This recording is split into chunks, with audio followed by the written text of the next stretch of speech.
മിനു മുനീർ ഓരോ ദിവസവും ഓരോരുത്തരുടെ പേര് വന്ന് പറയുന്നുണ്ട്. ബാലേന്ദ്ര മേനോനെ പറ്റി പറഞ്ഞു, കലാഭവൻ മണിയെ പറ്റി പറഞ്ഞു, ജാഫർ ഇടുക്കി, മുകേഷ്, അങ്ങനെ ഓരോരുത്തരുടെ പേരും മിനു മുനീർ പറയുന്നുണ്ട്. ഇപ്പോൾ ബാലേന്ദ്ര മേനോനെതിരെ പറഞ്ഞതിന് ബാലചന്ദ്ര മേനോനെ DGPക്ക് പരാതി കൊടുത്തു.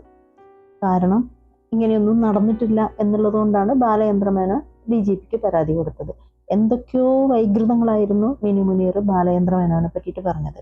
ഇപ്പൊ കേൾക്കുന്നത് മിനു മുനീറിന്റെ കൂടെ സംഗീത് ലൂയിസ് എന്നൊരു അഡ്വക്കേറ്റും കൂടെ മിനു മുനീറിന് കൂട്ടായിട്ടുണ്ടെന്നാണ് കേൾക്കുന്നത്. ഈ സംഗീത് ലൂയിസ് എന്ന് പറഞ്ഞാൽ ഏതോ ഒരു സിനിമയൊക്കെ ചെയ്ത ആളാണ്. അയാള് ആ സംഗീത് ലൂയിസ് എന്ന് പറയുന്ന ആള് ദീപു എന്ന് പറയുന്ന ഒരു യുവാവിനെ മർദ്ദിച്ച് കൊന്ന കേസിൽ പ്രതിയും കൂടിയാണ്. മർദ്ദിച്ചിട്ട് ആ യുവാവിനെ കൊന്നു. ആ അഡ്വക്കേറ്റുമായിട്ടാണ് മിനു മുനീർ കൂട്ട്. അപ്പൊ ഇതിന്റെ ഉള്ളില് എന്തൊക്കെയോ ഗൂഢാലോചനകൾ ഉണ്ടോ എന്നാണ് എല്ലാവരും സംശയിക്കുന്നത്. എന്തായാലും ബാലേന്ദ്ര മേനോൻ കേസ് കൊടുത്തു. മരിച്ചുപോയ മണി പീഡിപ്പിക്കാൻ ശ്രമിച്ചു. പക്ഷെ പറയുമ്പോൾ എവിടെയാണ് പീഡനം എന്ന് മനസ്സിലായില്ല. മണി പറഞ്ഞു ഇങ്ങോട്ട് വാന്ന് പറഞ്ഞു, കാലെടുത്തിട്ട് മാപ്പെന്ന് പറഞ്ഞു, ആ സിനിമയിൽ നിന്ന് ഒഴിവാക്കി എന്ന് പറഞ്ഞു, ജാഫർ ഇടുക്കി കൂട്ടിക്കൊണ്ടുപോയി മണിയുടെ പാടിയിൽ കൊണ്ടുവിട്ടു എന്ന് പറയുന്നു. അങ്ങനെ എന്തൊക്കെയോ പരസ്പര വിരുദ്ധമായിട്ട് പറയുന്നത് പോലെ തോന്നുന്നുണ്ട് മിനു മുനീർ ഓരോ ദിവസവും.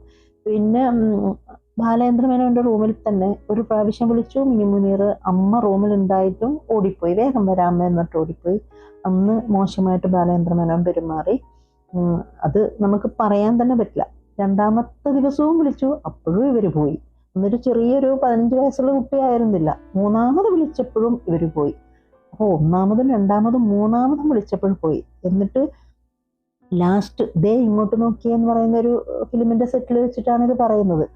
ഫിലിമെല്ലാം പാക്കപ്പ് ആയതിന്റെ ദിവസം ബാലേന്ദ്ര മേനോൻ അതേപോലെ കയ്യിലൊരു മുല്ലപ്പൂവൊക്കെ ചുരുട്ടിയിട്ട് പിന്നെ ഇന്ന് രാത്രി ഞാൻ ഒരു നടിയുടെ കൂടെയാന്ന് പറഞ്ഞു. അപ്പോൾ അവതാരകൻ ചോദിക്കുന്നുണ്ട് ആരാന്ന് പറയാൻ പറ്റുമോ? ആദ്യം ഒന്നും പറയാതിരുന്നു.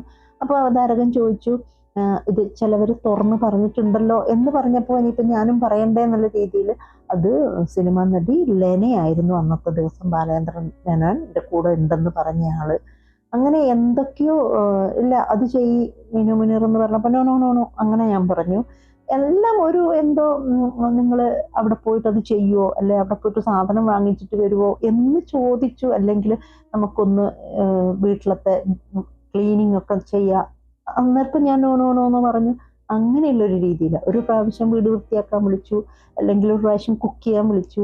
അപ്പം ഞാൻ നോ നോ നോ എന്ന് പറഞ്ഞു. അങ്ങനെയുള്ള ഒരു ലാഘവത്തോടെയാണ്. ഒരു പ്രാവശ്യം വിളിച്ചു എന്നോട് ഇങ്ങനെ കാണിച്ചു, രണ്ടാമത് വിളിച്ചു അങ്ങനെ കാണിച്ചു. ഞാൻ ഇന്നലെ ഇട്ട വീഡിയോയിലും പറഞ്ഞു, നമുക്ക് പറയാൻ പറ്റാത്തത്ര വൈകൃതങ്ങളായിരുന്നു ബാലേന്ദ്ര മേനോനെ പറ്റിയിട്ട് പറഞ്ഞത്. എന്തായാലും അവസാനം ബാലേന്ദ്ര മേനോൻ കേസ് കൊടുത്തിട്ടുണ്ട്. ഇനിയും മിനു മുനീർ ആരെക്കൊണ്ടൊക്കെയാ പറയാന്നറിയില്ല. എന്തോ ഒരു ഈ സംഗീത് ലൂയിസ് എന്ന് പറയുന്ന അഡ്വക്കറ്റുമായിട്ട് കൂട്ടുകൂടിയിട്ടാണെങ്കിൽ എന്തെങ്കിലും പണം കിട്ടുമെന്നോ അങ്ങനെ എന്തെങ്കിലും ട്രാപ്പാണോ ഇതെന്നും ഇപ്പൊ ചിന്തിക്കുക.